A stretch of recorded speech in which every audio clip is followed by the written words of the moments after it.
And it is time to get started.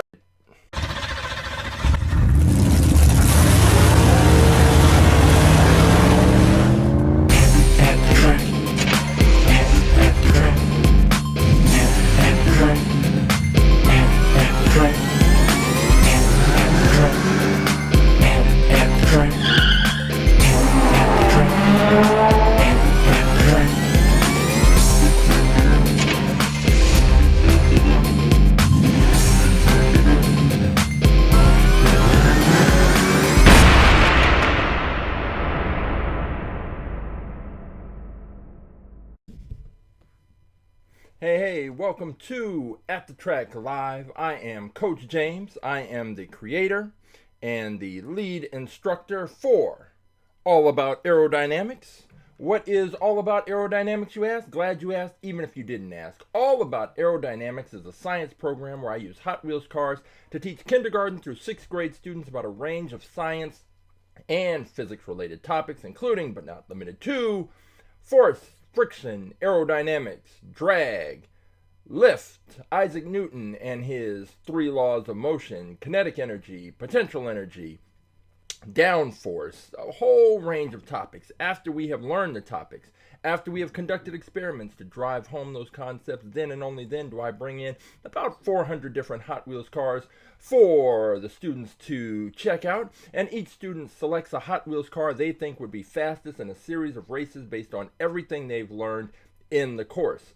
Once they have selected their cars, they observe their cars, they take a picture of their cars, they take a little video of their cars, they weigh their cars, they test the speed of their cars, they check the year the car was manufactured, they enter all of the information they can into a spreadsheet, and then after they've made all their observations, they set up a 1/64 scale quarter-mile drag strip, and we have a series of races, and they observe how their cars perform. Did their cars perform up to or below their expectations? And if they had the opportunity, would they select that car again, or would they make a different choice based on what they've seen? So at the end of the day, we have had fun with Hot Wheels cars, and we have learned science. What could be better? If you would like more information about our science program, all about aerodynamics and how to bring it to your school or your organization or your special event, all you have to do is go to our website, aaAerodynamics.com, or you can go to our Instagram account, AA Aerodynamics, and you can find all the information you need, all the links in the bio. You can contact me and ask me any questions, and I would be more than happy to answer those and tell you more about our program. But this is not all about aerodynamics. This is all about aerodynamics presents At The Track Live. So what is At The Track Live? Well, before I can take all those cars into a school for students to use, I have to make sure that I know exactly which cars I have and which cars I'm bringing in, so that after the students are done using them, I can put them back in the right place, have them ready to go for the next group of students. And before I can do all that, I have to take the cars that I have out of storage. I have to take a little picture, I have to shoot a little video, I have to throw them into my master spreadsheet, and then the cars are ready to go. So every week at the Track Live, I go into storage, grab some cars, pull those out, open them up, we take a look at those, I get my picture, I get my video, we do a little review, and then, since the track is already set up, we have a little mini tournament.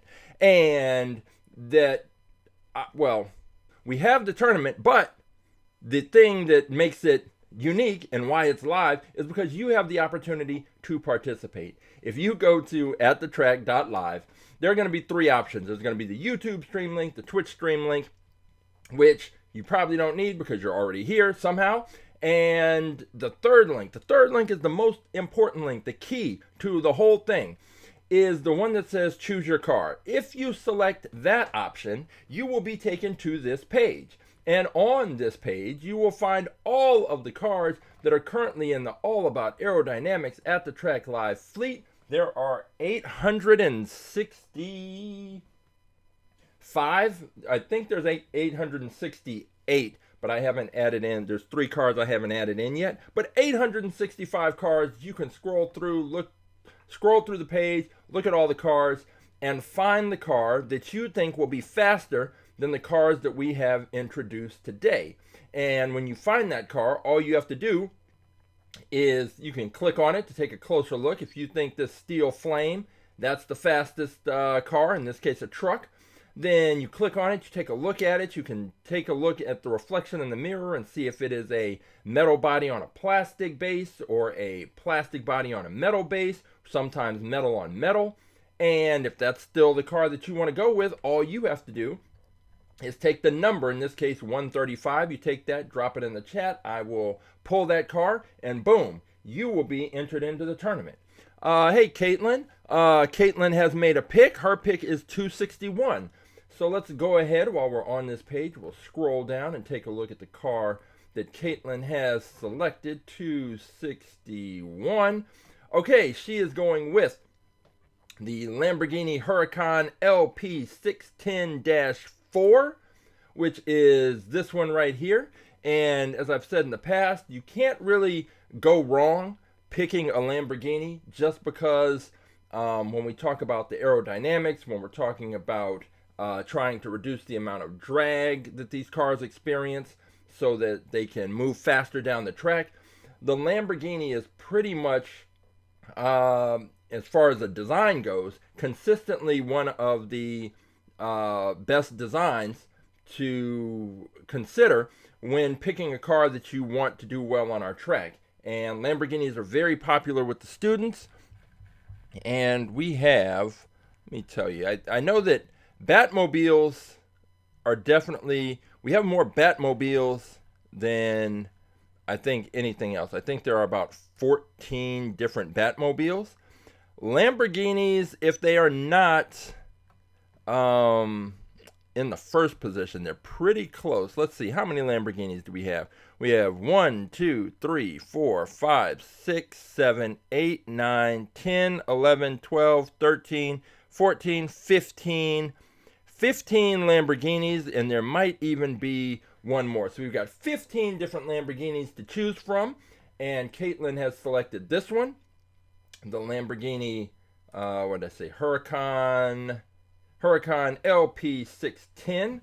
I am going to write that down because a little later I will be pulling that car, and we'll take a closer look at it, and we will see if it is going to take the tournament. But then Never Ending, how you doing? Never Ending is going to also looks like be picking his car, and we are going to have his entry. Okay, he's going with 186. So let's scroll back up a little bit and see which car he has selected.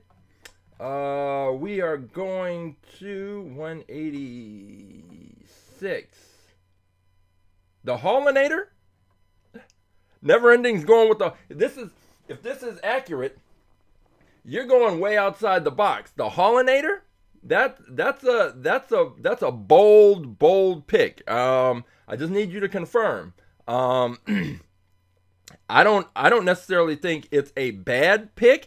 I think it's going to be interesting to see what it does. I think I would be surprised if it beat some of the faster cars, but I don't think I would be all that surprised if it did well. We had the Ain't Fair, that bus, that lowered bus that did pretty well a couple of weeks ago. Then we had that Matchbox, that fire truck that also did well. And last night when I was at the grocery store, and there's a fire truck called the 5 Alarm, and whatever the new design was looked good, and I was gonna pick it. But then I checked. Now I've started. I have the spreadsheet on my phone, so now when I get in the stores, because usually I'll just see the cars and like whatever the new design is, boom, I'll just pick it up. Then I get back here and find out I already have one in the fleet. So now what I've done is I put the spreadsheet on my phone, so when I see the cars in the store, I scroll through to see if I already have one. And in the case of the 5 Alarm, I did have one, so I left that one there. But let's see. So Never Ending, let's get this down. 186, and that is the Haulinator. Haulinator. That's a bold choice. I appreciate the boldness of your pick.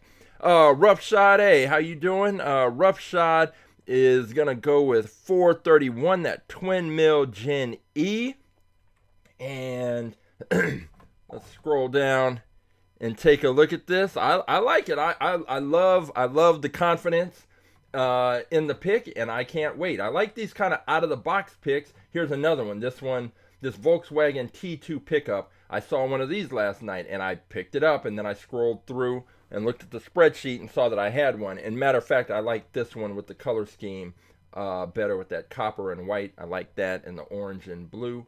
But we're heading down to number 431 to take a look at there it is, that twin mill Gen E.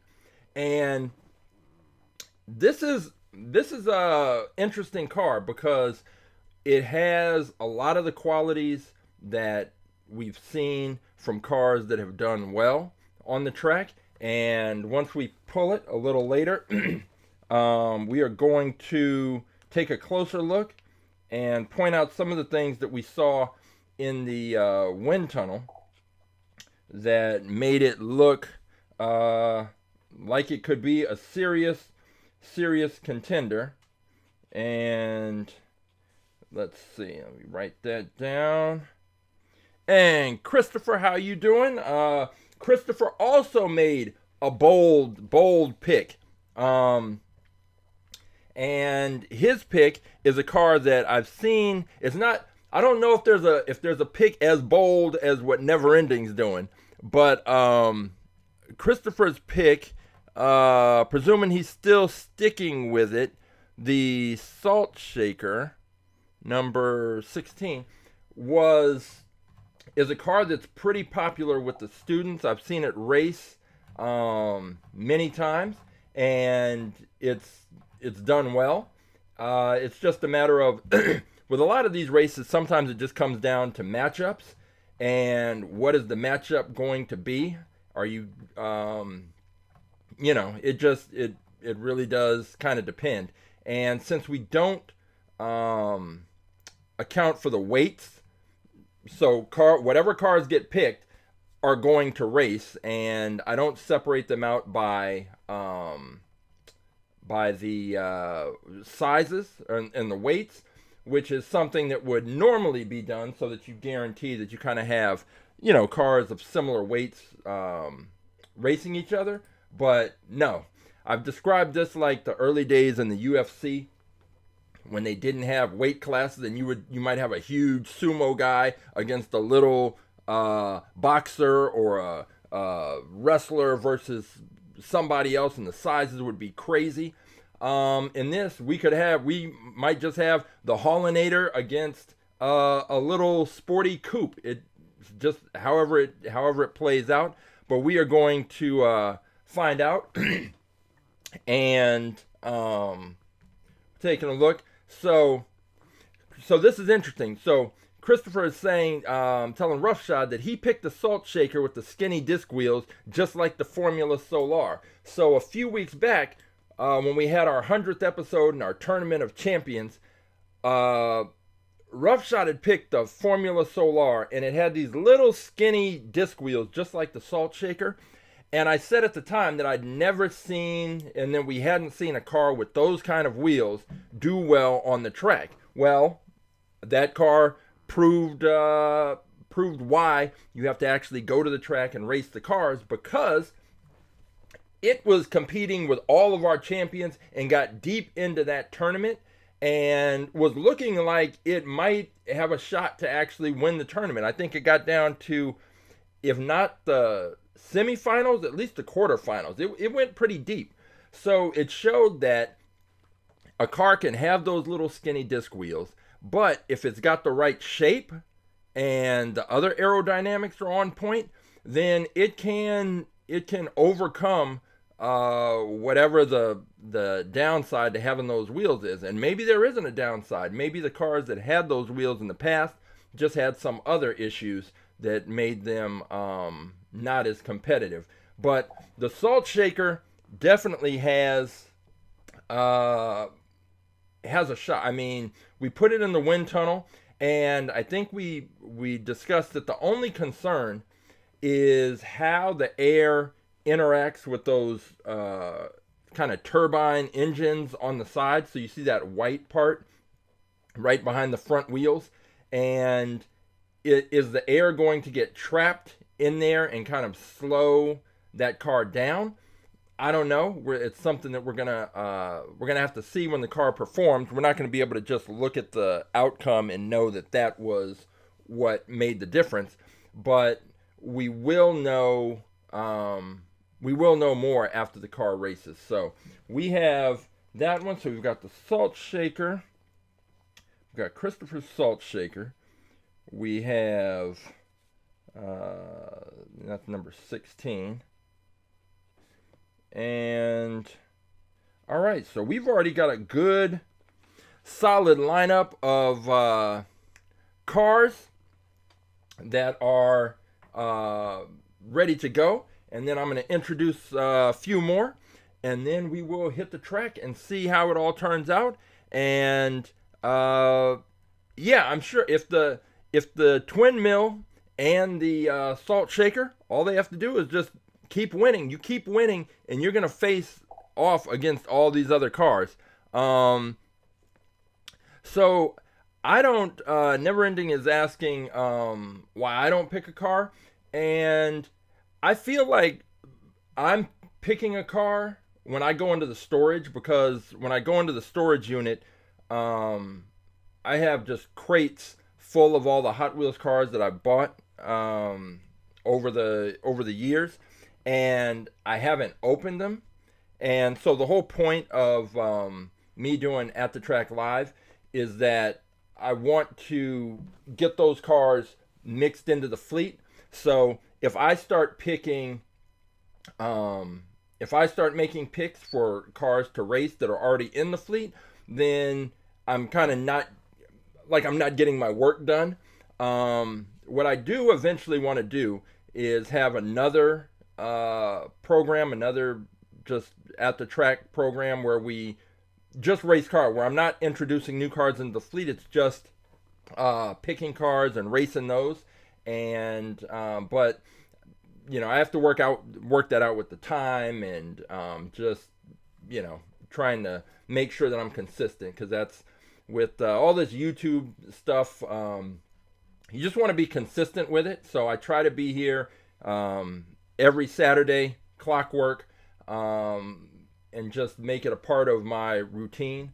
It helps me practice for the online classes that I do, and it gets the Hot Wheels introduced into the fleet, and I get to have fun racing Hot Wheels cars, and you get to pick cars, and we get to race them, and I really enjoy that. So I'd be doing that if there was nobody watching, if there were a few people watching, whatever the case may be, I would still be doing this. So I'm happy that you're here, and we're going to have these races, and we are going to we're going to see how it goes. Yeah, I pick the cars that I pick. For example, like the Gazella R, I found that at a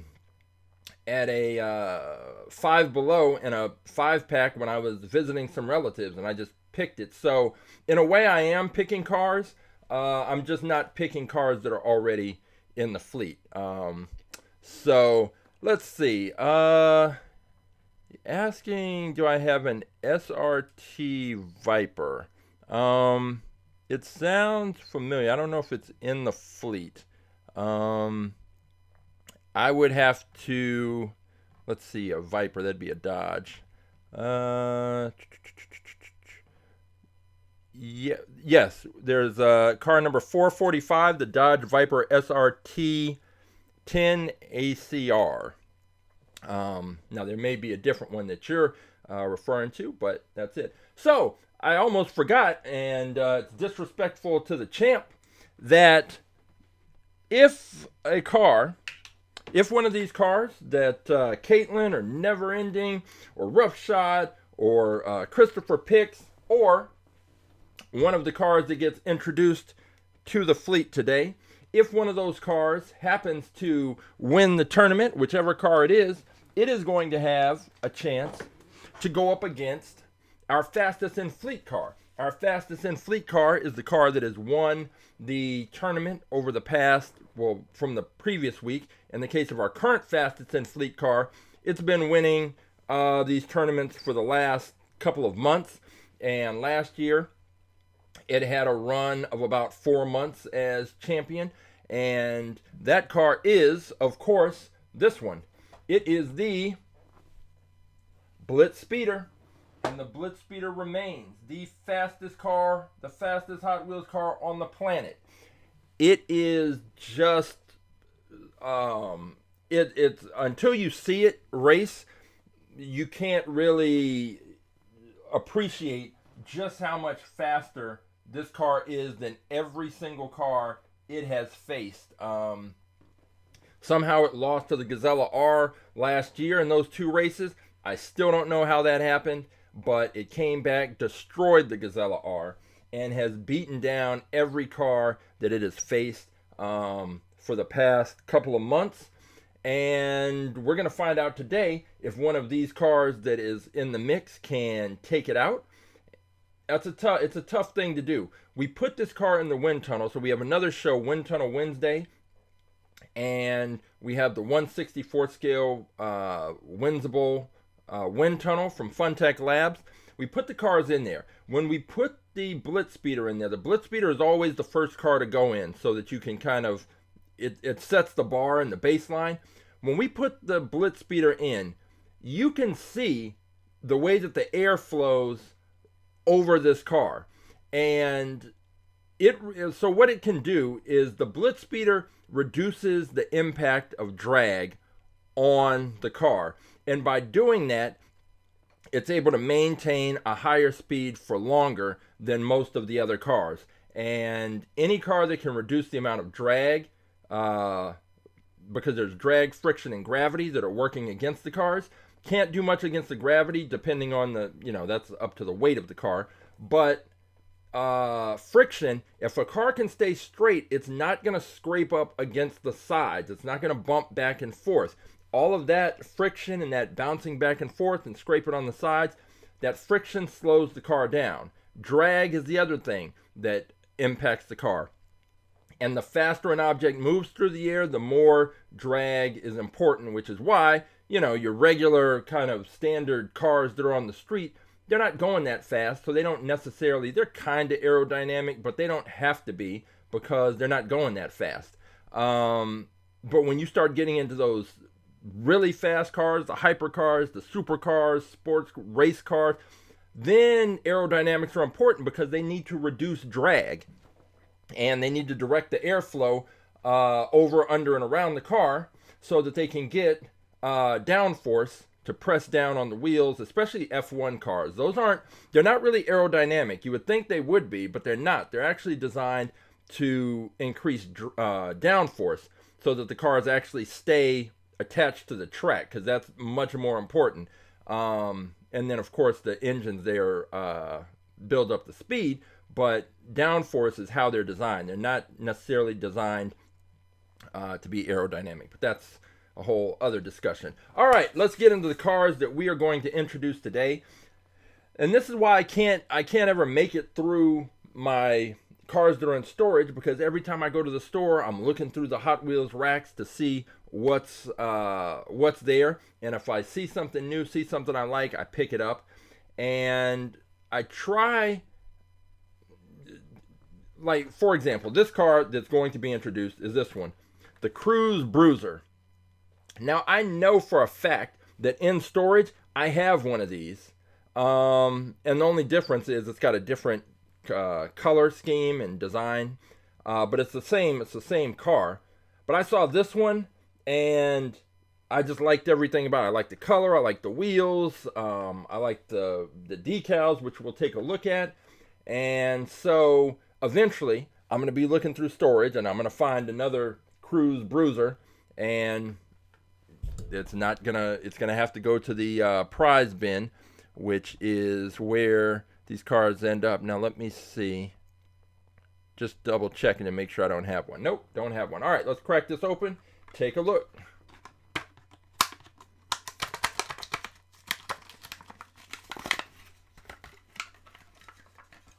All right, so the weight. We know that the BlitzSpeeder weighs 32.4 grams. I don't even have to put it on the scale to know that. I just know and remember from previous weeks. The Cruise Bruiser, on the other hand, it weighs 33.1 grams. So that's not bad. That's not bad at all. Let's get this up here. I really like the look of this car. Let's go ahead and check out the Cruise Bruiser. And I will get the video as this car moves around. And I will hope that the camera doesn't overheat. But if it does, we will simply reset. So this is the Cruise Bruiser. And based on the stance, it's got I forget what the term is for the setup when the front end of the car is higher than the back end, but that is not going to help it when we're talking about drag and that impact. So I don't expect this car to end up in the finals, but it's a good looking car. It's kind of interesting, and I'm just curious to see what it does. And I also want to look as it comes around again at that front end and see what is right underneath that front bumper. So this is 816, car number 869, the Cruise Bruiser. I guess they picked a cruising for a bruising. But this is the Cruise Bruiser. And got our video there. And let's check out right beneath. So this is the area that I was that I'm talking about right here. And this is not, oh, see, there we go. Lost it. Lost the feed. Let's come back right over here. I don't know why. I'm gonna have to, that phone, I'm gonna have to replace it because that overheating is pretty strange. None of the other phones, I use old iPhones for the webcams, and none of the other ones overheat. Just this one routinely kind of overheats, but it'll pop back on. But anyway, with this one, it's this area right here because it's solid. There's a little space there for the rivet, but other than that, it's solid. So the air, as this car is moving, the air is going to hit right here, and it's going to hit this front area at the top, then it's going to hit the bumper, and then right down here, and that is not going to be good because the air is going to build up in the front, and then it's going to have to pass over, under, and around. But it's all this big frontal area is just going to work to slow this car down. So it's a cool looking car, but that is not going to help it. All right, let's see. This thing is turning back on, and I'm wondering if it's because, so there's a light. I have a light nearby, so let me get this back on. So I do need the light. I'm going to turn off one of the lights and see if, oh, not that. See if it makes a difference in terms of the thing overheating. All right, so let's get this photo here, square, and zoom in. We have got the Cruise Bruiser. Turn it just a little.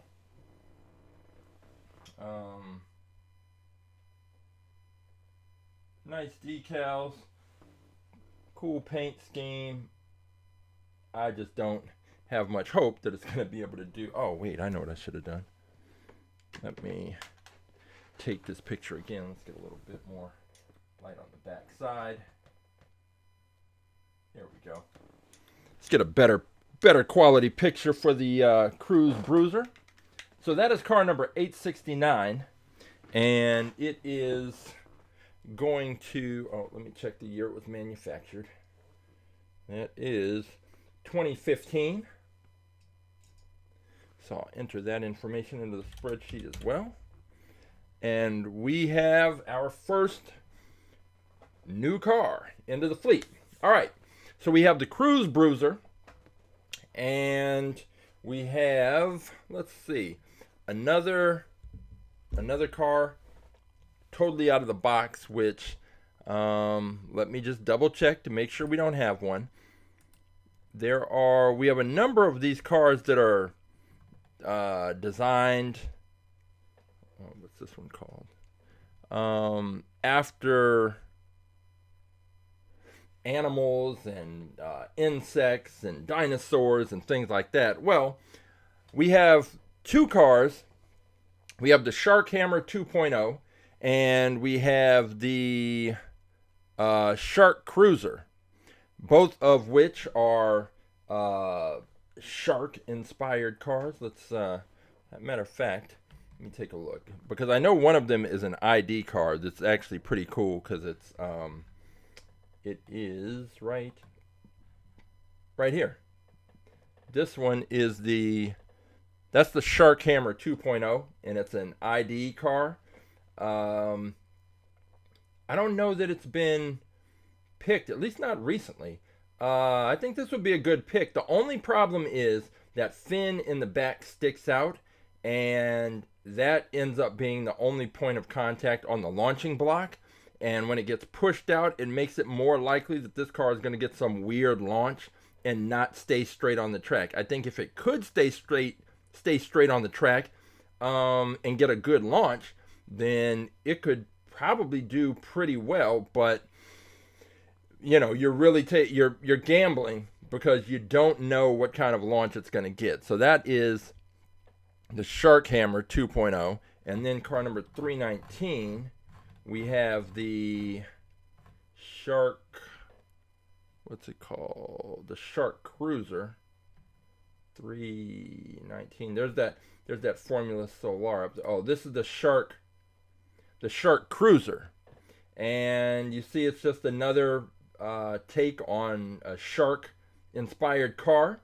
And in the back, it doesn't have that big fin, but it does have these fins lower, kind of horizontal, and it still kind of makes for a weird, strange push out of the launching block. So ideally you're looking for a car where the back end is flat and can press up. This is the Formula Solar, just in case you were missed that episode. This is the car that Roughshod picked that stuck with the that went in the Tournament of Champions and did very well and you see with those little skinny disc wheels, which are the same kind of wheels that are on the Salt Shaker. So we're gonna see how that all plays out. So we have the Shark Hammer 2.0, we have the Shark Cruiser, and now we have the Shark Bite. And this is a car, it's a strange car, and I like putting some of these weird cars in there because it makes the students, especially the younger ones, have to decide whether or not they're going to pick a car that kind of follows what we've been talking about as far as aerodynamics and the shape of a car and how it impacts, how drag impacts the performance. And so they might be looking at a Lamborghini, like, oh, I want a Lamborghini.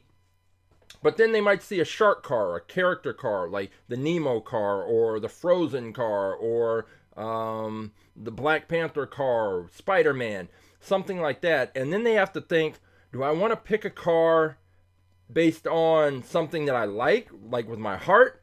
or am I going to pick with my head and pick the car that's the best aerodynamic choice? So I like throwing cars in like this, these kind of quirky, weird cars that are based around things that they probably are into, sharks, dinosaurs, you know, whatever, so that it makes the choices a little tougher. So we're going to crack this open, and this car has a gimmick where when this wheel spins, it makes the lower jaw of the shark move up and down. So this is going to be like that Hot Weiler, that car that's kind of like a werewolf type thing, where when it rolls, the hood bounces up and down and it looks like the mouth is opening and closing. So I think that's what happens with this one, and the bottom of the jaw is going to keep opening and closing. But let's crack this open, take a look.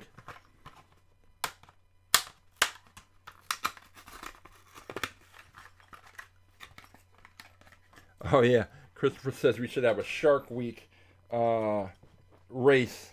We could. My money would be on that Shark Hammer 2.0, that ID car, because this one, the Shark Bite, let's see, it weighs in at 28.8 grams, but I'm going to show you what I think the main problem is going to be. And it's this, that, so when the car rolls, and I can't really, it's hard for me to make it happen right here, but because I don't have enough space, but you can kind of see, and I have to do it quickly because, well, let me get it in focus, that might help. So you see that little thing on the wheel? It hits that lever, and that's what makes the jaw close. Come on, lock in. And you can see it right there. So the problem is that little gimmick, every time it hits this lever to make the jaw close, it's slowing the movement of this wheel down. And you could think of it like Price is Right. Price is Right? Yeah, where they have the big wheel, or any of those like spinning ticket wheels where you spin it and then the little thing is going click, click, click, click, click, click, click. That's essentially what's happening here, because that's what slows those wheels down, is that clicking. Every time the wheel passes and hits that tab, it's slowing the momentum of the wheel down. So with this little thing here to hit the mouth gimmick, it's really just slowing this wheel down. So there's no way that this car is going to be able to beat some of our faster cars, because even if the mouth were closed, which would be a better situation, the fact that little tab is going to be hitting this piece every single time, no way. It's just going to slow it. Is there one? And there's one on the other side. So you have two of these things. So you have these two tabs that are going to be hitting this plastic part and slowing, and that's going to slow the ability of it's going to slow these wheels down. So this car is going to get destroyed, in my opinion. I could be wrong, which is why we always have to race the cars, but I think that's going to be a big problem for this car. So we'll find out. We'll see how it plays out. But right now we have the Shark, what was this one? The Shark Bite. And the bite, because the mouth is opening and closing, so it's biting. I get it. Haha. All right, let's get this one lined up and get a picture of it so that we can kind of see. I will keep that light on for the moment before this thing overheats, and we will get our picture of the Shark Bite. Boom. Got it? And then let's go ahead and get the video. I think there's another car, so I mentioned the Hotweiler. That's one that has a similar gimmick to this one. And the hood pops up and pops down. There's also the Rockin' Santa Sled, and in that one it's a Santa sleigh, and it's got these same kind of little gimmicks, and it makes the Santa rock back and forth. There's another car I have that has it has an engine. The engine rocks back and forth, but they all work the same way. There's a little tab on the wheels, and that tab hits something under the car, and that's what creates that movement. So this is not ideal, but hey, here we go. The Shark. I mean, it's a cool on its own. It's a cool looking car. I just don't think it is. I just don't think it's gonna do much, because the wheels are getting slowed down every single time they pass by. They're gonna click that tab, and it's gonna be a problem. So we'll see how it all works out, and whether or not the Shark Bite can be competitive. Sometimes I just want to see a car be competitive, and that is enough. Let me check the manufacturing year, but it's a cool design. I just don't think it's fast. And the year on this thing is not listed, so I will have to look that up separately. So we've got the gimmick car there, and Never Ending. What's my favorite Hot Wheels? I can actually show you, I think.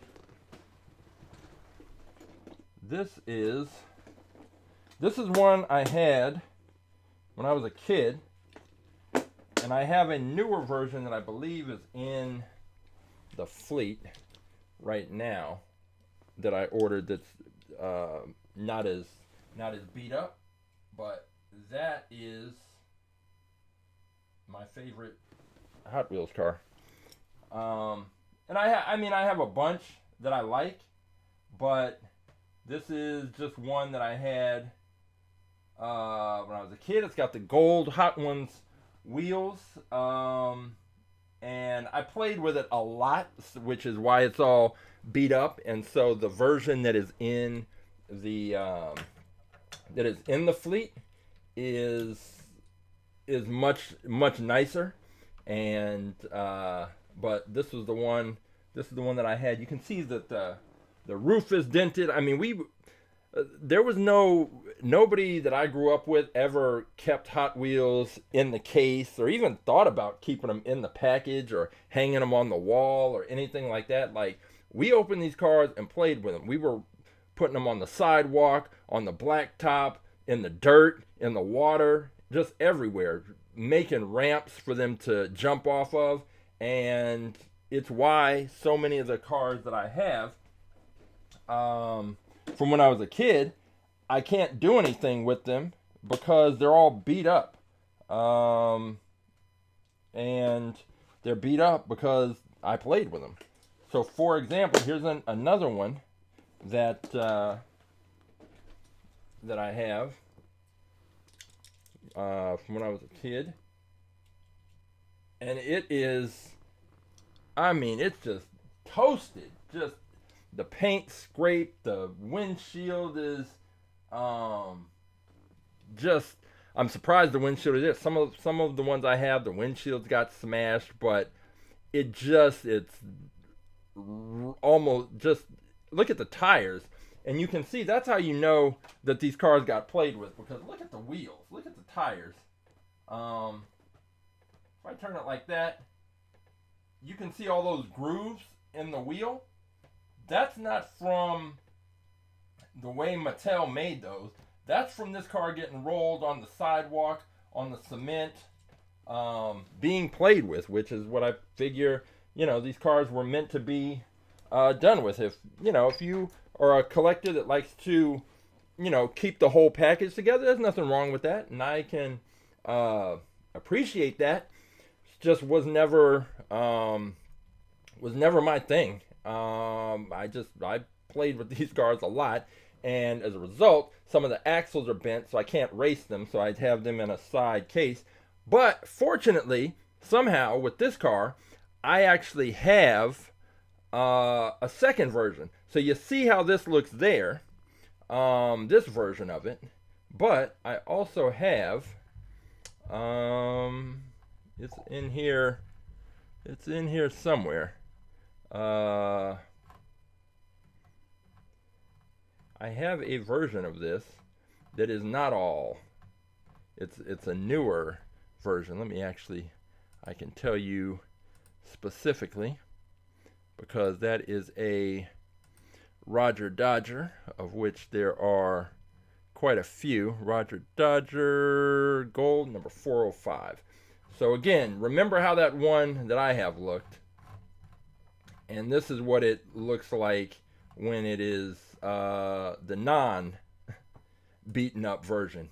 So I happen to have a second one, and this is what it looks like. Now this one is a car that can be picked and is available to be picked on the track and raced. And this one, I don't know how I ended up with two of these, but at least I had the good sense to have one in really good condition, keep it in good condition, and then the other one looks like that.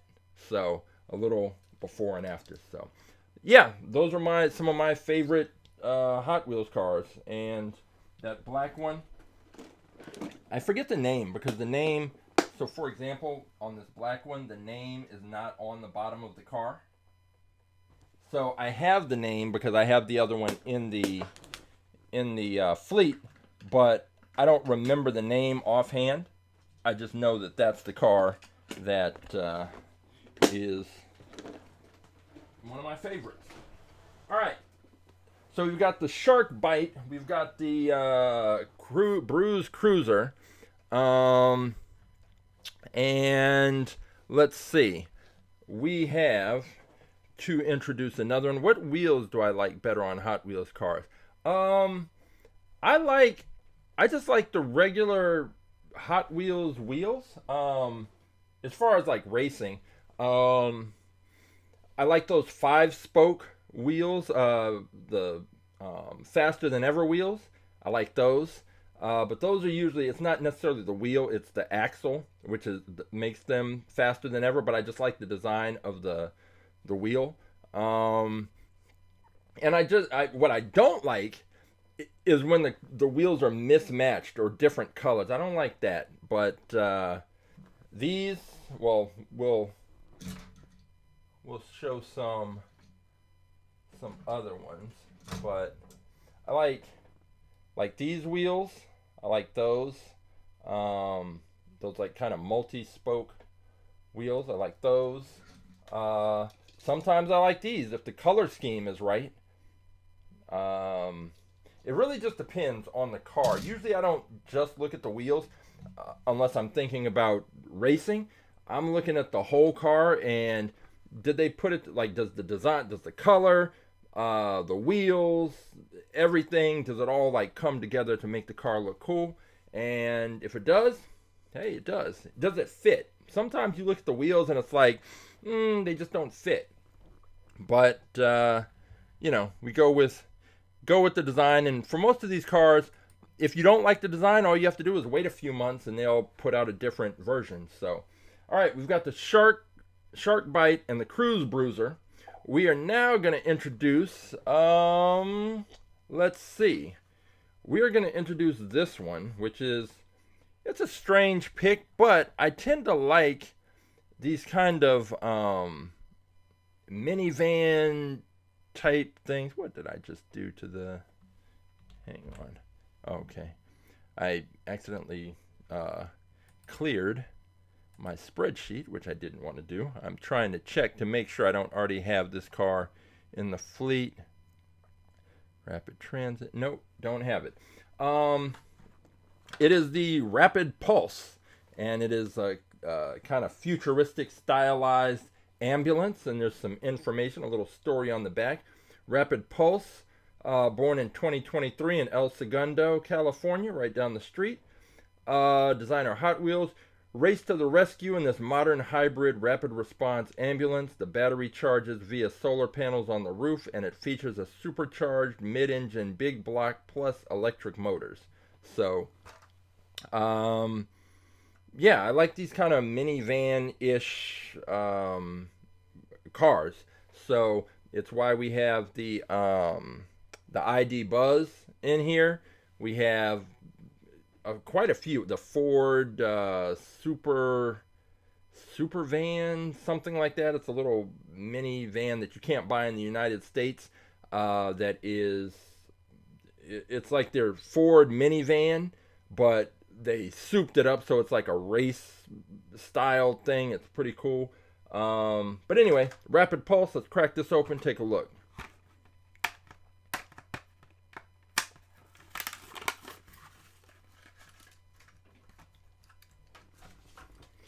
All right, and the Rapid Pulse. Did we weigh the shark bite? I think we did, but let me. Yeah, because so the shark bite is 28 grams. The Rapid Pulse is 35.5 grams, so it's not too heavy. A lot of plastic, and let's take a closer look at this one, the Rapid Pulse. Right here. And now one thing to note about this one, and why it may actually do pretty well on the track, is because it has the metal base, which is the red part, but everything else is plastic. And the inside, even though it's pretty big, is pretty much empty. So the car's not that heavy. It's pretty light. And that is usually a recipe for the car to do well. It's why that Ain't Fair, the bus, did so well. Because even though it was big, it was hollow. It was just a plastic shell. And that was all it needed to end up beating a few cars and completely surprising me, because I had no idea that it was going to do that. So we have the Rapid Pulse. That's car number 871. Hey, Keegan. Keegan, I see Keegan's got a pick. So after I get the still picture here for the Rapid Pulse, we will take a look and see which car you've picked. And then when you talk about the wheels, we were talking about wheels earlier. So like, if you just asked me about these wheels, like that are on the Rapid Pulse, just by themselves, I wouldn't like those, and I'm not really a big fan of those. But on this car, they go, and they look fine. So I don't mind them on this car. Would I want to see them on a Lamborghini? No. So it really just kind of depends on which kind of car the wheels are on. But let's go ahead and get the still picture here. I think I'm kind of figuring it out, because the default setting on the video here is it's 4K and like I think 60 frames per 4K 60, and I don't need it to be that high. And I think whenever I accidentally leave the video setting there, the camera overheats. And if I keep it at HD 60, then we're good. So that may have been my fault for that earlier overheating. But now we've got the Rapid Pulse, and I mean, it's aerodynamic enough in terms of its profile and its shape. I think it should I wouldn't be surprised. I think it could beat the Cruise Bruiser, or the Cruise Bruiser, whatever. It can beat. I think it could beat that one, and probably wouldn't have much of a problem doing that. Let's see. Manufacturing year. I guess this is just, I just happen to pull cars where that isn't listed. But now, here's something I saw right here on the Rapid Pulse. I wasn't expecting this. This little symbol right there. That means this is a best for track car. So these cars, according to Hot Wheels and their marketing and all of that, cars with that symbol that are designated as best for track cars, it's usually because they have a metal base like this one, and a plastic body, and that's usually, they say, creates a lower center of gravity, which makes the cars perform better on the track and will make them faster. So we're going to see the Rapid Pulse. That ambulance might be today's sleeper. So we are going to find that out. Keegan has picked car number 43. So let's go ahead and check that out and see what car 43 is looking like. It is the Porsche 911 GTI 98. Okay. Take a look. Well, first, let me write down that pick. Keegan.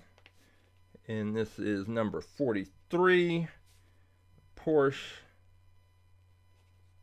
911 GTI. All right. Let's go ahead and take a look at this.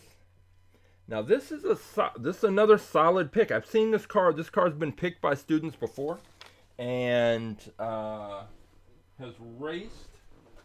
Checking to make sure it's not in this case. All right.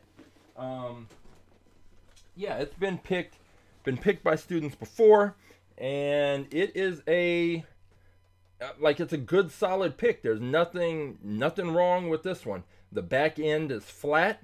There's a nice transition between the hood, the windshield, the roof, and I don't see any reason why this car shouldn't be one of the top finishers. At least make it to the finals. We do have, I think there's a question with the salt shaker just about those engines on the side. What's going to happen? Is that going to help? I mean, it's not going to help, but will it hurt? And as long as those engines and that closed opening doesn't trap the air and slow the car down, salt shaker should be on the move. Then we have with that Gazella, or not the Gazella, the Twin Mill Gen E that Roughshod picked. That one, again, another sleek car, long hood. Then the windshield, there's not really a huge sloping angle. So we've got some good solid picks in the mix. And with Keegan and this Porsche, we're looking, this is going to be an interesting day, and the BlitzSpeeder may have something to worry about. So we've got all of those cars that have been introduced, and I will be pulling those cars in just a minute. But we have one more car that we're going to introduce today, and I think before I was saying that I was going to hold off on introducing this car because I know for a fact that they're going to come out with a different color scheme version that I'm going to like better. When they do, then we'll have some kind of showdown and perhaps replace this car. But for now, this is the Hot Wheels Legends Tour winner. I don't know what year this one won.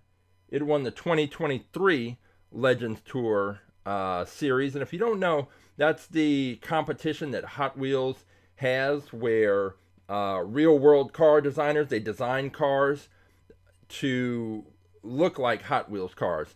And then they travel around the country and they have this Legends Tour, and you get to see all of these different cars, and then there's judges, and they vote, and there's a winner in each city, and those move around, and then it gets down to like the final group of cars, and then they vote, and the winning car gets turned into a Hot Wheels car.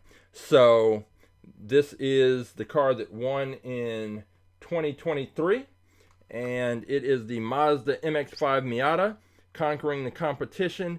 The 2023 Hot Wheels Legends Tour champion, Chimera, is a 1990 Mazda MX-5 Miata that has been reimagined as a home-built cyberpunk dream car. So the people who designed this are from New Zealand, and we're going to crack it open, take a look.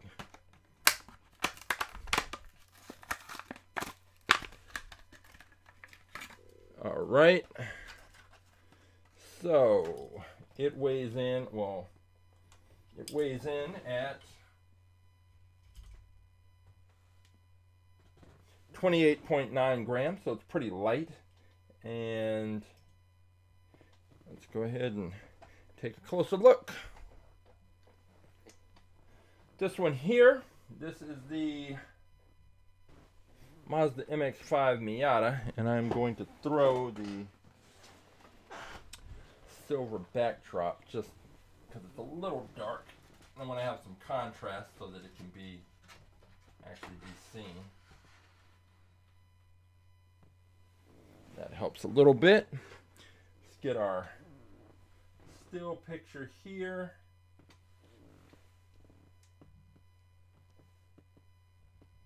And boom. All right, got our still picture, and just need to grab the video. And we will just about be ready to take these cars to the track. And let me enter this. This is car number 872. It is the Mazda MX-5 Miata, and it is our final car to be entered into the tournament. So once I finish getting this video, I will go and pull everyone's cars, and then we'll be ready to go to the track. So this car, I don't see anything wrong with this. The back end is flat. The weight is decent. I think it's the only car we have today that's based on a real car, and so the angle of the windshield is more traditional. So I don't know if that will, how that's going to impact the car. Actually, it's not, because I remember. I'm completely wrong, because Keegan's car and Caitlin's car, there's a Lamborghini and a Porsche. So it is not the only car based on a real car. We have it here. So, all right, we have these cars, and so I am going to go and pull the other cars, and while we do, I am going to be playing the little bathroom break theme, which I have been intending to find something to replace it, but Virgo is always saying that she likes hearing the theme, and it's going to probably take me about 2 or 3 minutes to grab the other cars. So in the meantime, it's going to say 5 minutes, not going to take me that long, but here we go. Bathroom break if you need it.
dos, tres. Flash.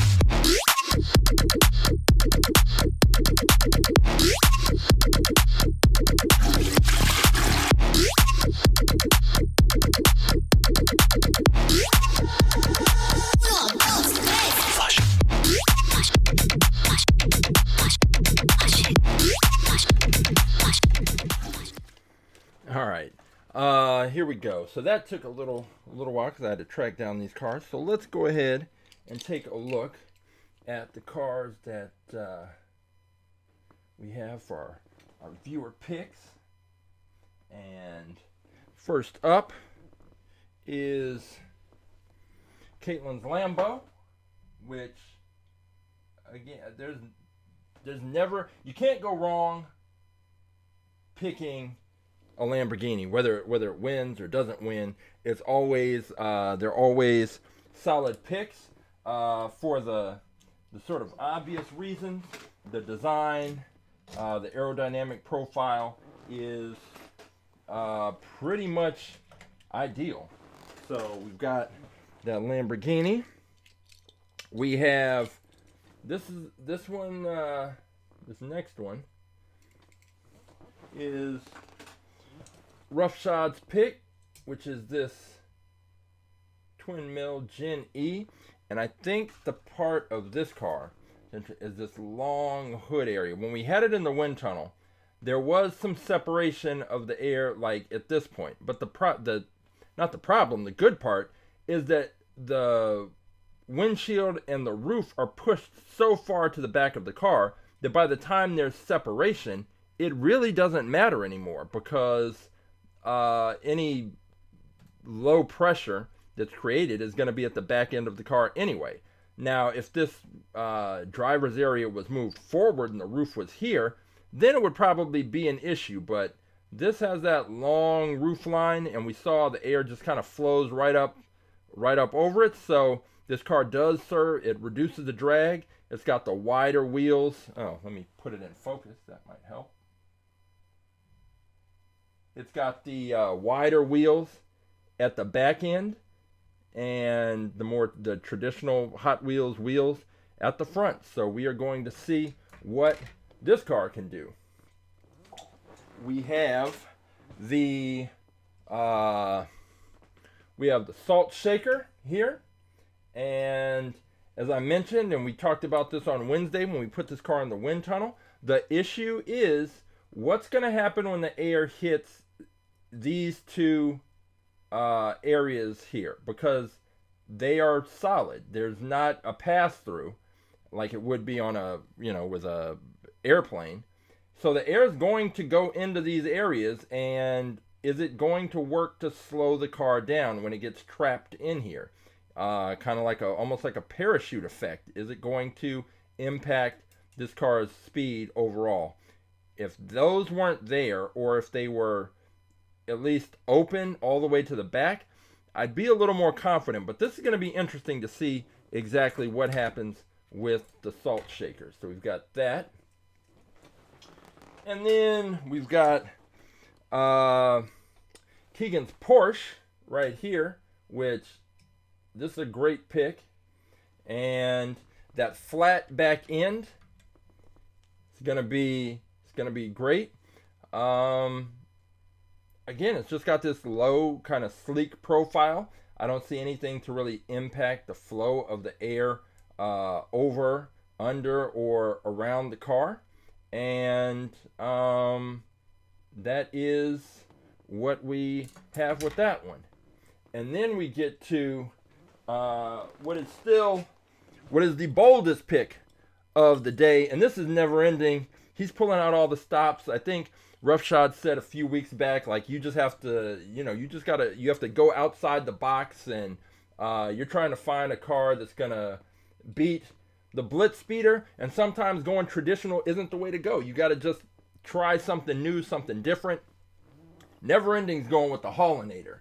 And the Haulinator, let's see what the Haulinator weighs, because this is going to be some serious size. 37.9. So it's not really all that heavy. And so we're gonna see what happens? We'll definitely be putting this in the wind tunnel on Wednesday, because I'm pretty sure what's going to happen is the air is going to stack up at the front, and then it's going to just be pulling off in all directions, and that's going to create a pressure differential, which is going to work against the Haulinator. But maybe with the weight it has, I don't know. I don't know what's going to happen with this one. This one, I'm definitely curious to see what happens. Similar to that twin mill, it's got larger wheels at the back, smaller wheels at the front, and we're going to see. We're going to see what happens. We'll keep this part of the car tucked in, because it actually extends out so that you can put another car on there and actually tow it. That is the Haulinator. Now, we won't make the Haulinator go down the track with another car in tow. We're going to have the tow bed pressed in and locked in, and that is the way that it's going to race. All right, so if this happens to be the first time you are watching an all about aerodynamics at the Track Live race, I am going to show you what you are about to see. And what you are about to see is our 3-camera racetrack view.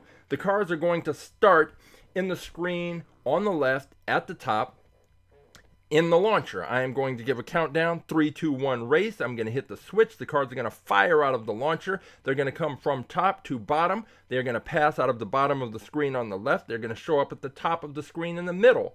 And they're going to come from top to bottom. They're going to pass quickly out of the screen in the middle. They're going to show up at the top of the screen on the right. Our finish line camera, they are going to come from top to bottom. They're going to cross the finish line, and the car that wins is going to be the car with the solid red light. Solid red light indicates the winning car. Flashing red light indicates the losing car. The races are best 2 out of 3. The cars will switch lanes after each race, and if a car crashes, then if a car crashes and leaves the track, then we will simply throw out the results of that race and line them up again. If a car crashes twice consecutively, leaving the track both times, then that car is eliminated, because if a car crashes twice consecutively in exactly the same way, then the odds are that there's some problem with the car that is not going to be solved by just rerunning the race. There's a problem with the car and the launch and all of that. Beyond that, that is pretty much it. Those are the rules. We are ready to go. The car that wins the tournament will get to take on the BlitzSpeeder for the fastest in fleet crown. And I have the cars. The track is set up. And I will see you over there in 30 seconds.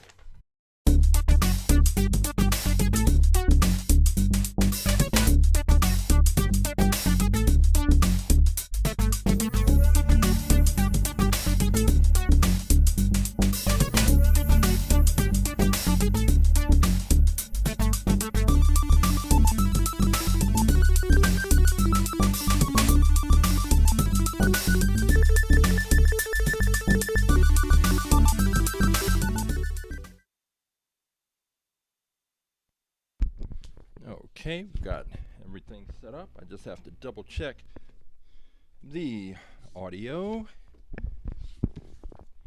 I am, let's see, 1, 2, we're good to go.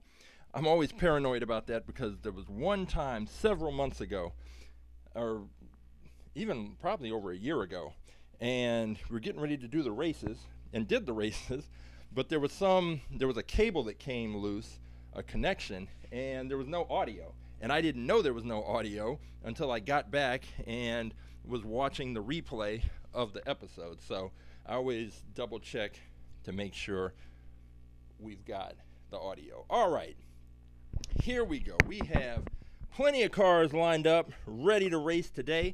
Let's see, what do we got?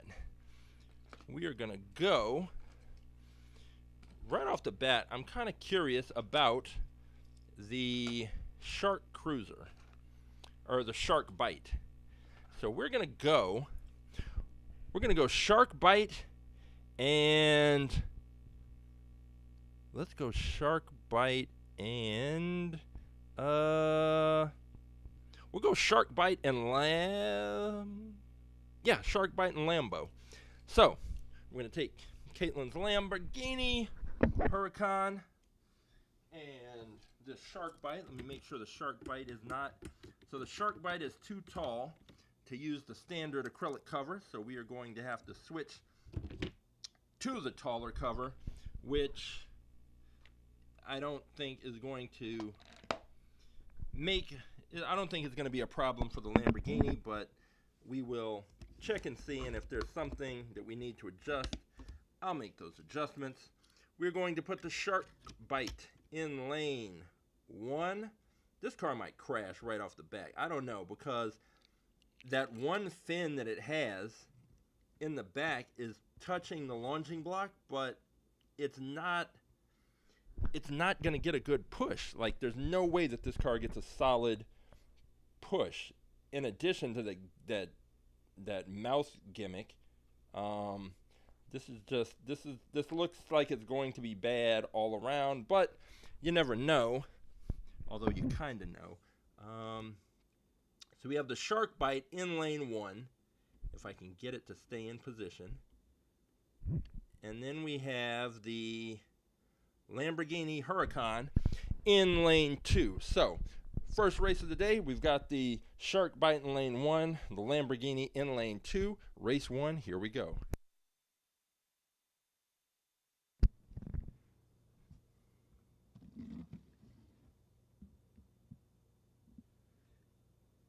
Three, two, one, race.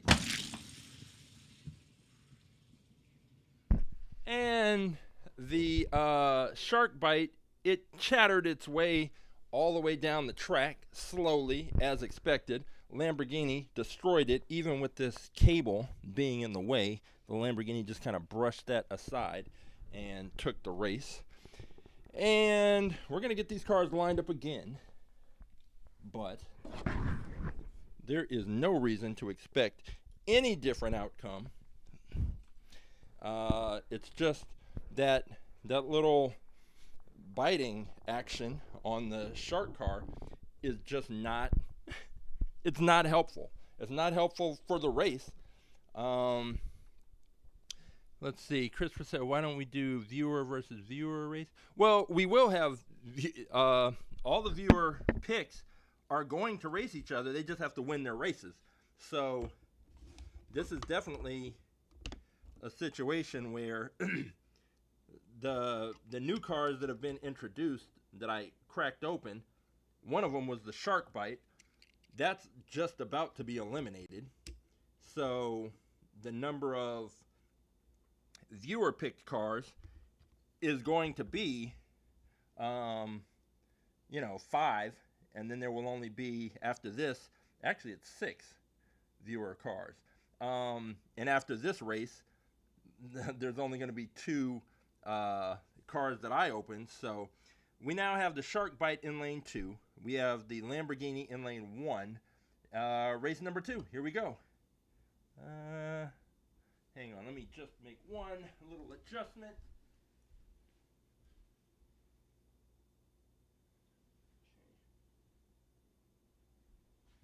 All right. It's not going to make a difference for this race, but the tripod looked like it was a little bit like it could possibly affect one of the cars, but I think we're good here. All right, so shark bite is in lane 2, and the Lamborghini in lane 1. Race 2, here we go. 3, 2, 1, race. And as expected, the Lamborghini absolutely destroyed the shark bite. That is not a surprise. The Lamborghini is moving on. Shark bite is moving on to the fleet, and probably moving on to likely never be picked again by anybody. But that's not my choice. All right, here we go. We are now stepping up, and we are going to move on. We are going to see, let's see, we're going to take the, we're going to go, all right, we'll go viewer pick versus viewer pick. We're going to go with the Salt Shaker versus Keegan's Porsche. And we are going to see right now which of these cars is going to join Caitlin's Lambo in the next round. We have the Porsche in lane number 1. We have the Salt Shaker in lane number 2. Salt Shaker lane 2, Porsche in lane 1. This is race number 1. Here we go.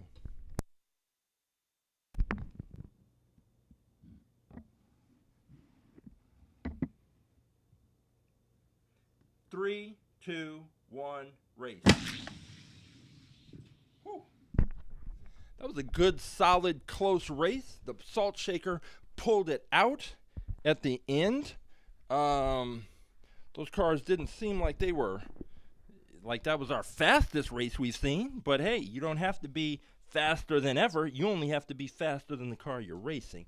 And in that race, the Salt Shaker was, in fact, the faster car. So we're going to switch lanes and see if the Porsche can come back and force a third and final race, or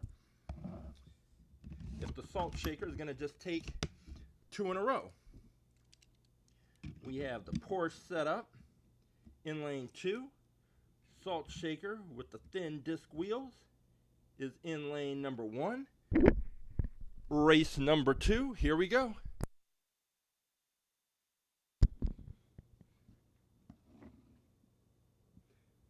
Three, two, one, race. Woo. Yeah, that Salt Shaker's pretty smooth. It took that race, so 2-0, and the Salt Shaker will be moving on.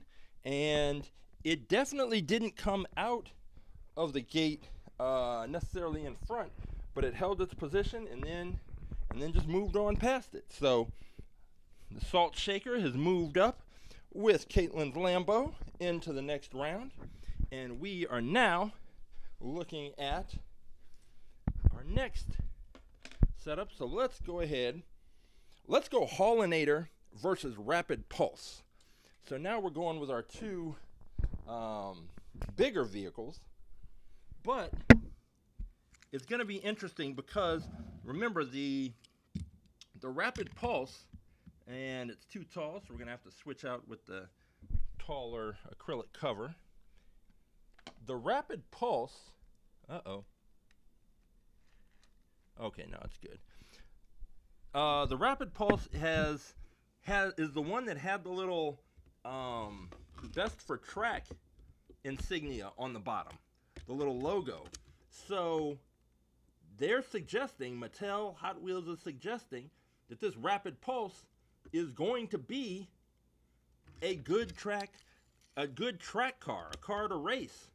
We're going to find that out in just a minute, presuming I can get it to stay put. And then the Haulinator. That's Never Ending's pick. It's a bold pick. It is it's one we're going to see. We're going to see how this plays out. I'm very curious with both of these cars. So we have the Haulinator, Never Ending's Haulinator in lane 2. We have the Rapid Pulse Ambulance in lane 1. This is race 1. Here we go.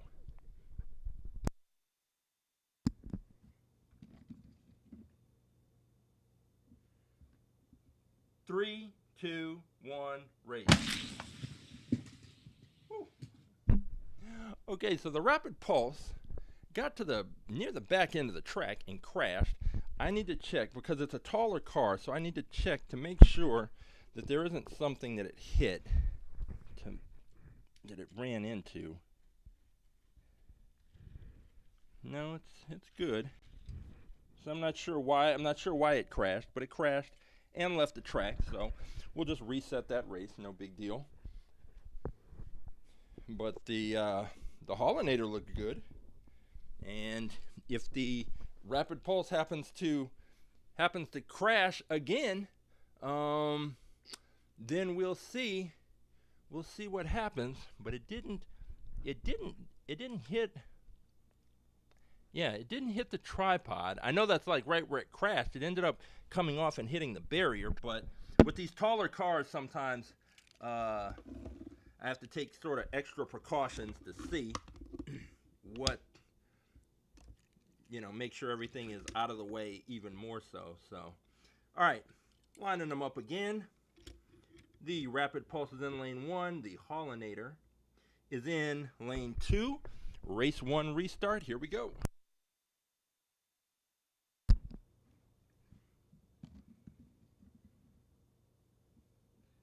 Three, two, one, race.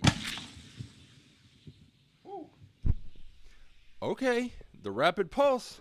The race was a little close the first half, and then the Rapid Pulse just kind of opened up and took over and took off.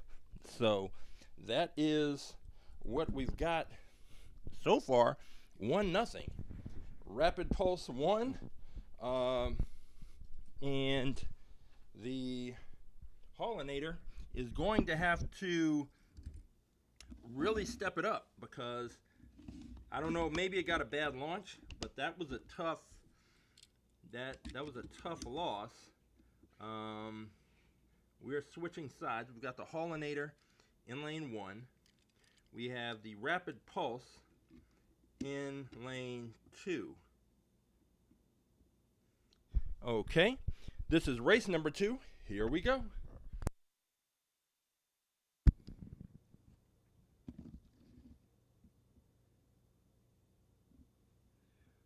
Three, two, one, race. Woo. Okay, this time it was the Haulinator that crashed in that same area where the Rapid Pulse crashed. So let me just double check here to make sure. Well, actually, that time when it hit, it did move the, when it bounced back, it moved the tripod and that camera. Let me get the camera straightened out here. Let's see what it is. Is it hitting something here? No. Oh, wait, there we go, right there. That's what you were talking about. Okay, so let's get this adjusted here. This tripod lifted up to make sure that it clears. Okay, so now we've got a clear path for this car. Oh, let's see this back end right here. Okay, so Haulinator. The thing is, what's happening is the toe bed on the Haulinator right here, it kind of flares out like a V, and it clipped the edge of the tripod on that side. So I want to make sure that that the Haulinator didn't get ripped off. So we're going to start this whole series of races over. I know that the Rapid Pulse took that first one by a long, wide margin, but I've got to make sure that all the cars have an equal opportunity to get down the track. And the Haulinator is presenting a little bit of a problem, because with this, it's already a wide truck, and I don't want the toe bed, the tail of that toe bed, to hit the tripod, but it's almost impossible to find a position. Okay, I think we've got it there. So right there, it's good. All right, we're going to start this series over, because I don't know if the Haulinator got a fair shake on that first one. So let's go ahead and restart this. Never ending. I don't want you to feel like you got like you got ripped off. So we've straightened out that issue. We've got the Haulinator lined up. We're resetting the whole thing like those first races never even happened. So this is 0-0. We've got the Haulinator in lane 1. We've got the Rapid Pulse in lane 2. We are ready to go. Race 1. Here we go.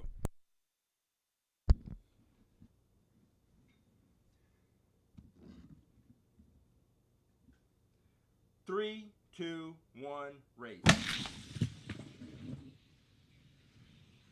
Now that time, it actually did. It clipped it again.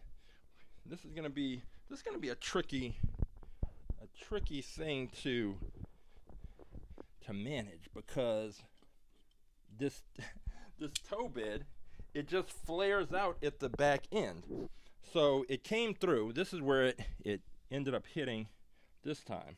So it came through here, and I think it clipped right there. So now let me try and lift this thing up once again. I'll lift it up even higher.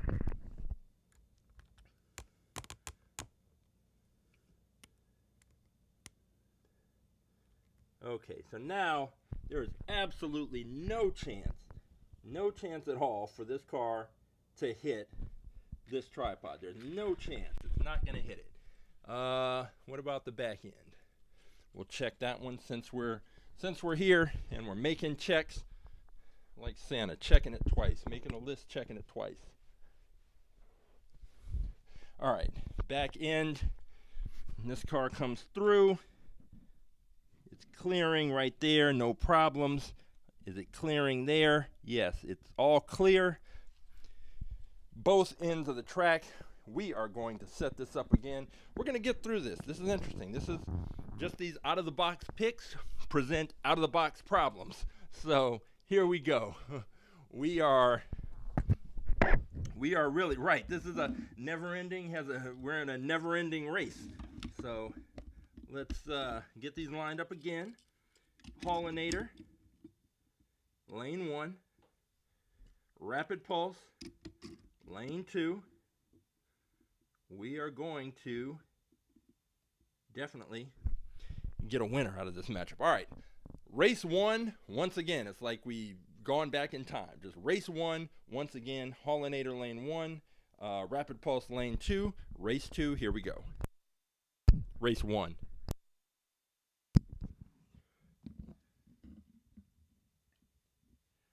Three, two, one, race. Okay, no obstructions, no issues on the launches, nothing hit the tripod, and the Haulinator was beaten, but that was just one race. We are going to switch sides. We are going to hope that everything is still remains clear on the track, but I'll keep an eye out. We're going to switch sides and drop the Haulinator into lane number 2. We're going to put the Rapid Pulse in lane number 1.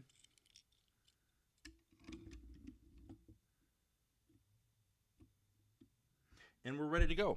Haulinator lane 2, Rapid Pulse lane 1, race 2. Here we go.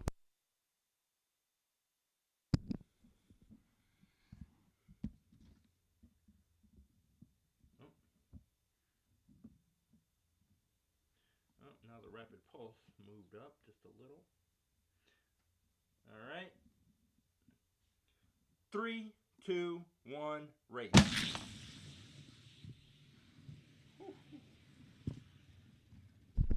That one was closer, but the Rapid Pulse still took that race, and the Rapid Pulse will be moving on. The Haulinator hung in there. It had some challenges that it had to overcome, but in the end, the Rapid Pulse took the race. So we've got the Rapid Pulse moving on, and we have the Salt Shaker. We have the Lamborghini also having moved on, and we are now going to see which car do we have? Okay, we're gonna go with Roughshod's twin mill Gen E against the Cruise Bruiser and see how that plays out. These two cars on the track next. Take the twin mill Gen E, drop that into lane number 2. This car is very sleek. I don't think I've seen this car race before. I don't know that it's been picked, so this might be a first. And then we've got the Cruise Bruiser, which is a good looking car, but I think that the design isn't going to do it any favors. We've got the Cruise Bruiser in lane 1. We have the twin mill in lane 2. Race 1, here we go.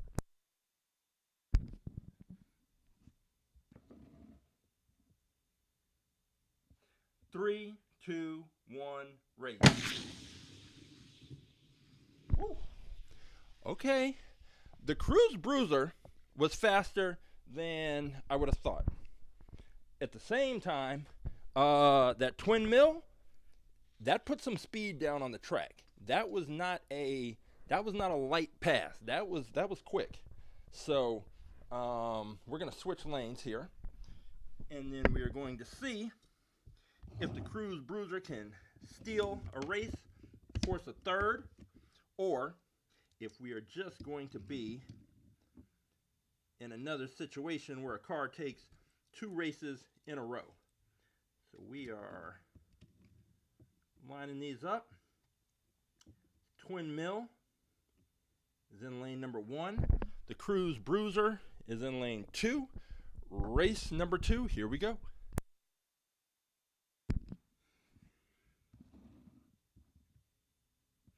Three, two, one, race. That race was much closer, but once again, the twin mill moved on, and so we have the twin mill Gen E moving on, along with the Salt Shaker, the Lambo, and the Rapid Pulse.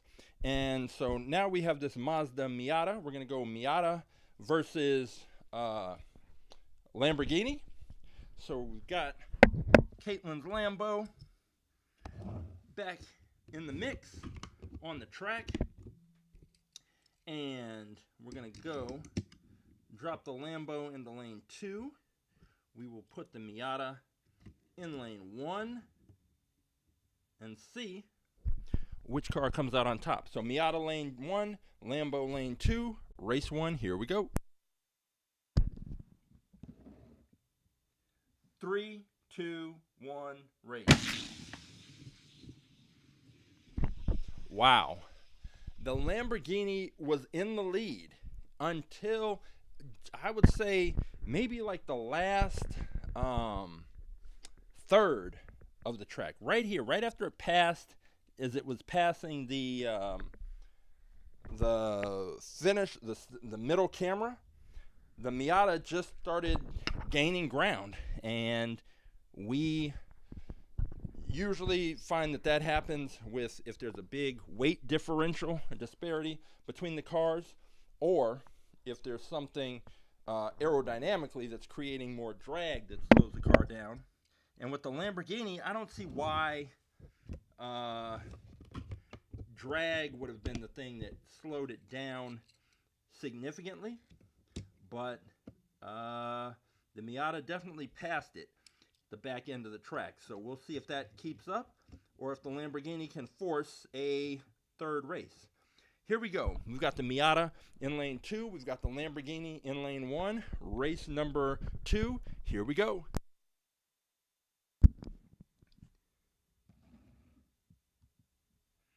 3, 2, 1, race. Whew. Okay. The Miata opened it up that time around, and that race was not close. That Miata, that was a quick pass. So we are going to find out. We're narrowing things down. We have the Rapid Pulse. We have the Salt Shaker. We have the twin mill, and we have the Miata. We are going to go right now. We're just going to go ahead and do the race. It's going to be salt shaker versus twin mill, and we will see which of these cars has what it takes to move on to the next round as we get closer to finding out which car this week is going to be challenging the BlitzSpeeder. We've got the salt shaker lining up in lane 2. We have the twin mill Gen E in lane 1. So we've got Roughshods pick, we've got Christopher's picks lined up, ready to race. Lane 1 is the twin mill, lane 2 is the salt shaker. Race 1, here we go.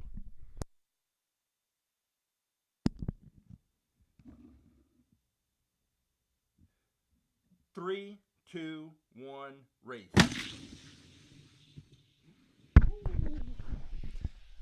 The salt shaker had a lead, and the cars were very close. Then the salt shaker had a lead, and then similar to what just happened with the Lamborghini, toward the back end, the twin mill pulled it out.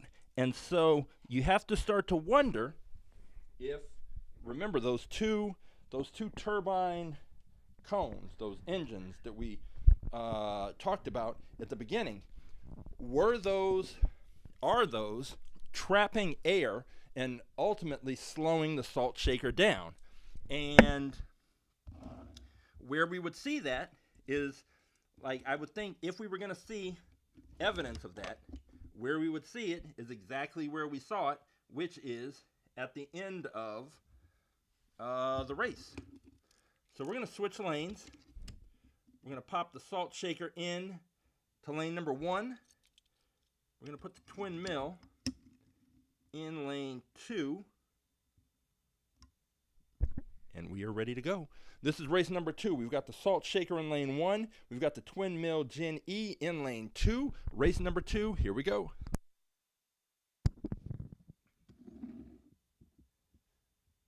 Three, two, one, race. And this time, the twin mill took that with no question. It wasn't a close race. It took it clearly and openly. So now we have, we're down to 3 cars. We've got the Rapid Pulse, we've got the Miata, and we've got the twin mill. So we introduced 3 new cars to the fleet. 2 of them are still alive, but that's not going to last long because they're going to race each other. So we're going to have the Miata versus the Rapid Pulse coming up right now. The Rapid Pulse, I'm going to have to put on the taller acrylic cover. I hope that doesn't negatively impact the Miata, but we'll see and make adjustments if we need to.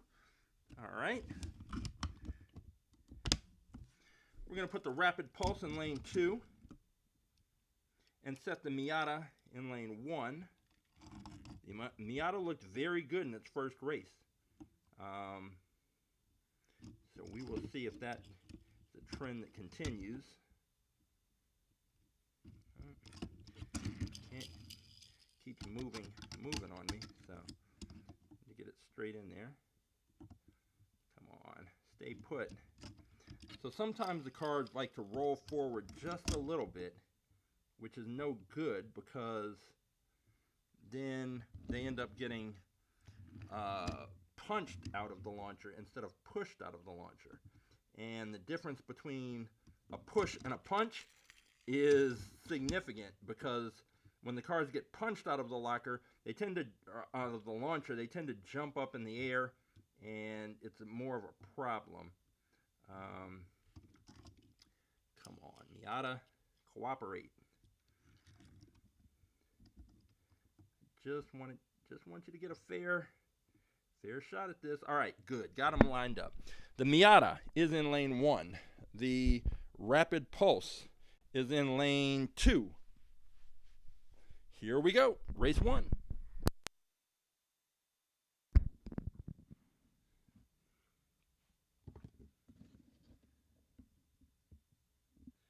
Three, two, one, race.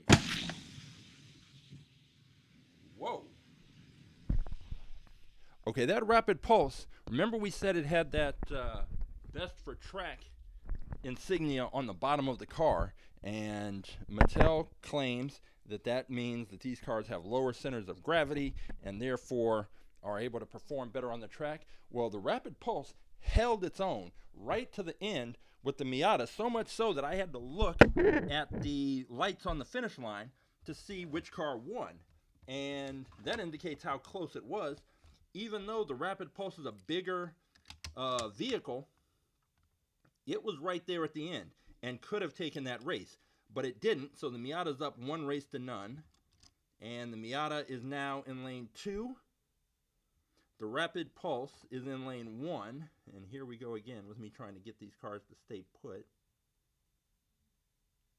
Got it. All right, so we've got the Miata in lane 2, the rapid pulse in lane 1, race number 2. Here we go.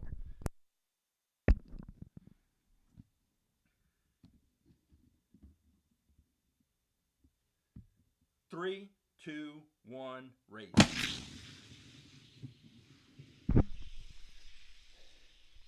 That one was not as close. The Miata took that race, so now we are set up for our finals matchup, which is going to be Roughshods Twin Mill against the Miata.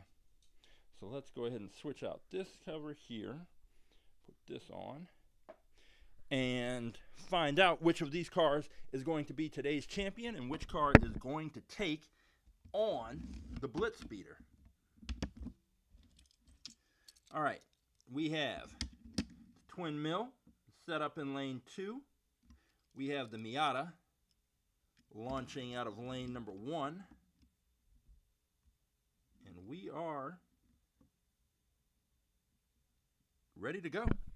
All right, here we go. Miata lane 1, Twin Mill lane 2. This is the finals, race number 1.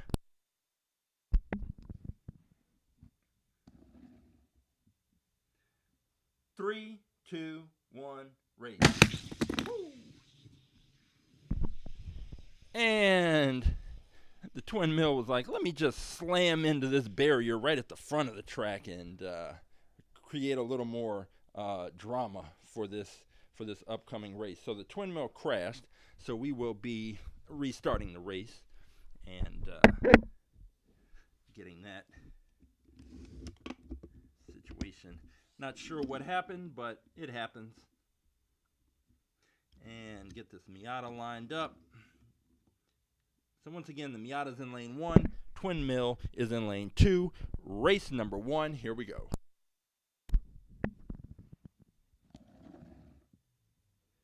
Three, two, one, race. Woo.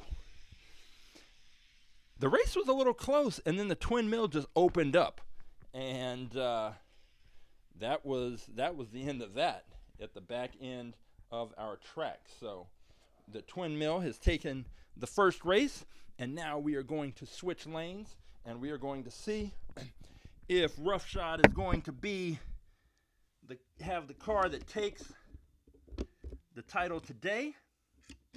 It is one win away.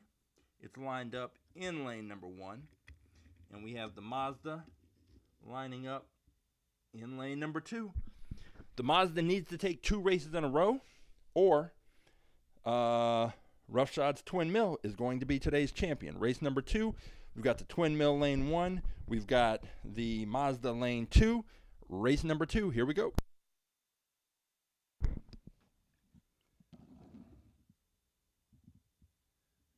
Three, two, one, race. Ooh.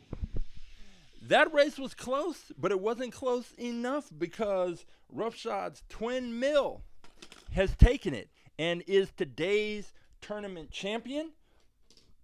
It is a good, solid pick. It's had some very good races, and now we are going to see what it can do, because it's had some very good races, but now it's going up against the BlitzSpeeder. So if it's going to take this fastest and fleet crown, it's going to need to have beyond a good race. It's going to need to have a fantastic, flawless performance that is the only way that we're going to see a car beat the BlitzSpeeder. You have to come with your A plus game. BlitzSpeeder lining up in lane 1. It is the fastest in fleet car. It has been for the last couple of months. It was for 4 months in 2024. We've got the twin mill Gen E. It's got all the right design elements. It's looked fast on the track. The twin mill is in lane number 2. The BlitzSpeeder is in lane number 1. This is race number 1. Fastest in fleet title on the line. Race 1. Here we go. BlitzSpeeder lane 1. Twin mill lane 2.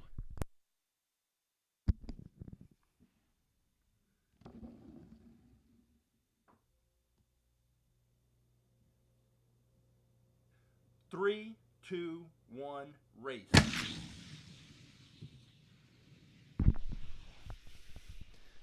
The BlitzSpeeder by multiple car lengths is just, come on. What are we doing here? It's what we've come to expect, and it's not really a knock on the twin mill. It's just another nod to the BlitzSpeeder. But it's not over yet. Twin mill just has to take 2 races from the BlitzSpeeder, which sounds like a crazy thing to say, but you never know what can happen. BlitzSpeeder is now lined up in lane number 2. Twin mill Gen E is lined up in lane 1. And this is race number 2. The twin mill has got to pull it out. It's got to dig deeper than deep, deeper than Atlantis. So we're going to see what happens. Twin mill is in lane 1, and the BlitzSpeeder is in lane 2. Race number 2, here we go.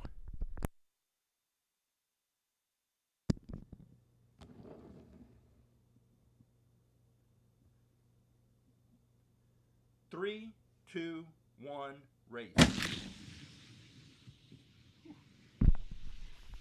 Now, the twin mill got a bumpy start. It came out, it was on 2 wheels, and then it corrected itself. But you can't make those kind of errors against the BlitzSpeeder. So I'm going to just for the sake of argument, because I want to give the twin mill Gen E its absolute best opportunity to match up against the BlitzSpeeder. So we're going to have a little bonus. We're going to just see here if it can stay on the track, get a good launch. Can it be competitive? We'll see. Here we go. BlitzSpeeder again in lane 2. Twin mill Gen E in lane 1. Here we go.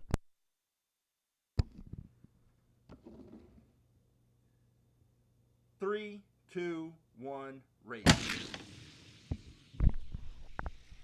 Made even less of a difference. The BlitzSpeeder, once again, is by far our fastest in fleet car. And I am going to gather up these cars, head back into the garage. We're going to take a look at the winners, the losers, some of the interesting things we saw, and then we are going to look ahead to next week. So I'll be back in the garage in just a minute.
So once again, the BlitzSpeeder.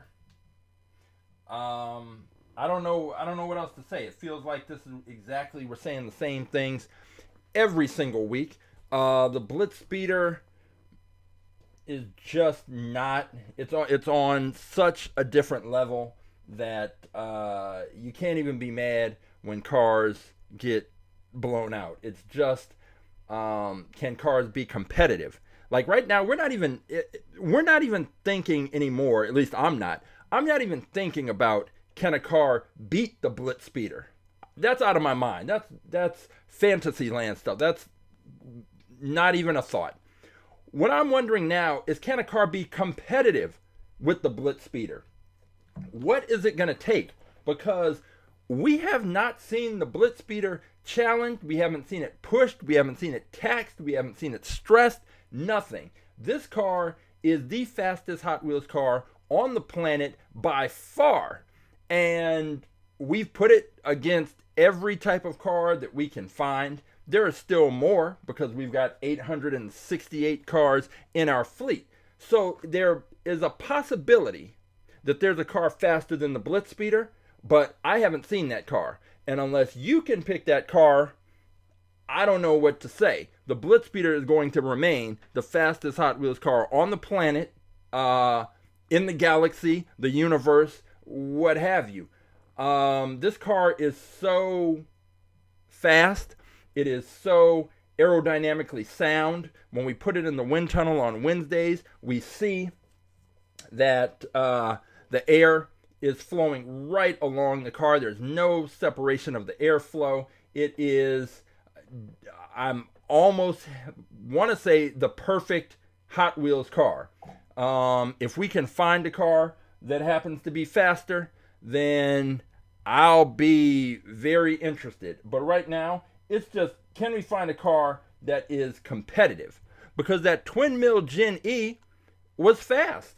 There's no, like, you don't get to the finals matchup if you're not fast. And that car was fast. The Miata was fast. But it didn't matter because those cars were fast in that group. When you go up against the BlitzSpeeder, whole different level, and then they don't look so fast. And this has been the case every week for the last couple of months, that cars look fast. They are fast. They're just not BlitzSpeeder fast. That's a whole other thing. And we are going to find out if there's going to be a car that can challenge it. Now, one of the interesting things we saw, we had some issues going back and forth with the Haulinator, and I'll show you the reason why. If I stop this, is because you see right here the back of the toe ramp. It kind of flares out. It sticks up, but then it flares out just a little bit, and the corner was catching the edge of the tripod. And so this is a wide car, and you can see that it gets wider at the back end. And so it's already wide, and then these corners were clipping the tripod. So that's why it was crashing multiple times and had gotten slowed down in the first race. So then I adjusted the tripod so that it would not touch anything on there. And once we adjusted for all that, and this truck got a good solid launch, it was still rolled up and beaten out by the Rapid Pulse.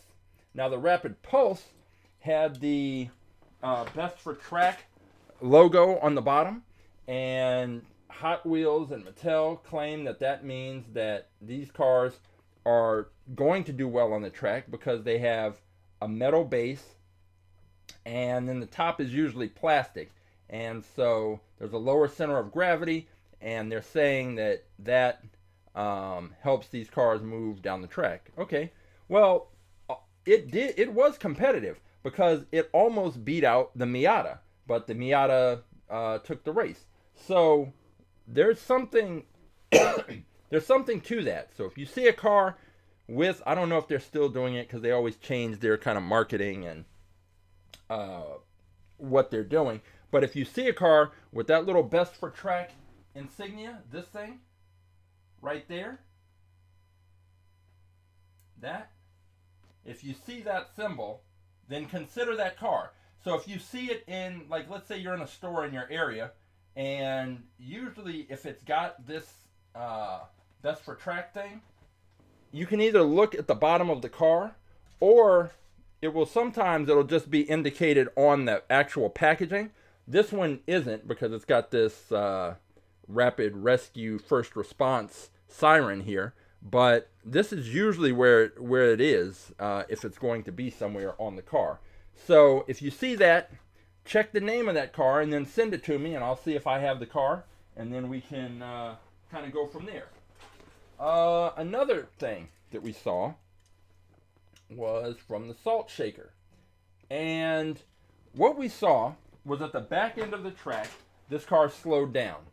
And I brought this up on Wind Tunnel Wednesday, and again today, is that I think what hurt this car are these two little cone areas for these turbine engines right here in the front, because they are sealed. They do not, there's an opening, there's a little indentation, but they're sealed up. So the air is going to hit these, and then where does it go? It's going to build up, and then eventually it's going to move out and over and under. But when the air goes in here and builds up, it's just going to slow the car down. Think of it like a parachute, which is essentially what these are. They acted like two little parachutes on the car. And now, I can't tell how much they slowed the car down, but we did see that it slowed down toward the end and was passed by I think the Twin Mill was the car that passed it.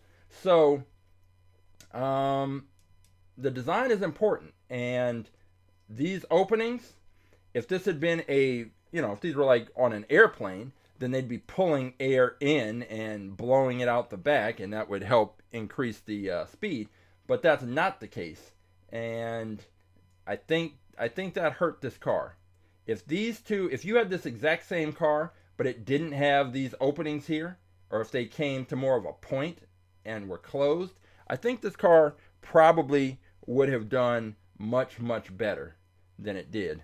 But when you get to that top level of Hot Wheels racing, you can't really afford to have any thing on the car that slows it down, which is exactly what we saw with the shark bite and that little clicking wheel mouth gimmick. That didn't help at all. So we had that, and let's see. Okay, Roughshod he's already locked in on his pick for next week. Let's go ahead and take a look and see what that is. That is car number 200. Oh, okay, car number 200. Let's see here. Car number 200 is right here. It is the 63 Corvette Stingray, and this is an interesting pick. So this is metal on metal from what it looks like here. So this car is compact, kind of like that Chaparral 2.